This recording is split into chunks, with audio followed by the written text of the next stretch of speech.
श्रावण महिना सुरू होणार म्हटलं की आमच्या घरात सगळ्यांनाच खूप जास्त टेन्शन येतं. कारण घरात सर्वांना नॉनव्हेज खूप जास्त आवडतं ना, म्हणून.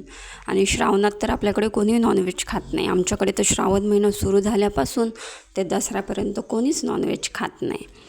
तर माझ्या मुलीला नॉनव्हेज खूप जास्त आवडतं ना, तर आता श्रावण महिना सुरू होईल. तर काल रात्रीच आमचा फिशचा बेत होता. तर मी इथे ना बांगडा फिश घेतली आहे.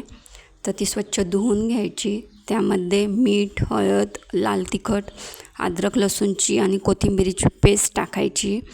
त्यामध्ये नंतर कोकमाचा आगळ टाकायचं.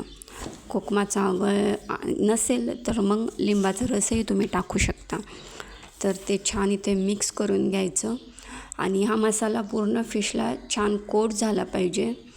तो मसाला पूर्ण फिशला लागला तर फिशला असा उग्र वास येत नाही आणि छान कोट झालं तर फिशची टेस्ट पण छान येते.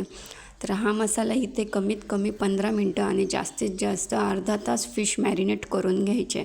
आपण जितका जास्त वेळ फिश मॅरिनेट करून घेऊ ना, तितकं फिशला मसाला हा पूर्ण लागून फिशची चव छान लागते. तर आता इथे दुसरीकडे मी एका दुसऱ्या डिशमध्ये रवा, बेसन, लाल तिखट आणि मीठ हे छान एकत्र घेतलेलं आहे आणि छान मिक्स करून घ्यायचं. त्यामध्ये आपल्याला फिश मॅरिनेट करून ठेवायचे. फिशला हा मसाला कोट करून ठेवायचा आहे, म्हणून हे छान एका दुसऱ्या डिशमध्ये घेऊन ठेवून द्यायचं. तर आता आपण तव्यामध्ये तेल घेऊयात. तेल छान गरम झालं की त्यामध्ये ठेचलेला लसूण टाकायचा. ठेचलेला लसूण छान परतून घ्यायचा. छान गोल्डन ब्राऊन होऊन द्यायचा. हे ना आगरी लोक म्हणजे असं ठेचलेल्या लसणाची फोडणी करतात फिशला, तर फिशची एक छान टेस्ट लागते.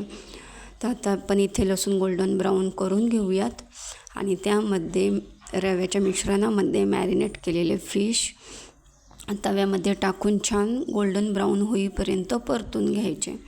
तर आता मी इथे दोन्ही बाजूने छान गोल्डन ब्राऊन होईपर्यंत फिश छान भाजून घेतलेले आहेत, शिजवून घेतलेले आहेत. तर हा होता काल रात्रीचा आमचा मेनू.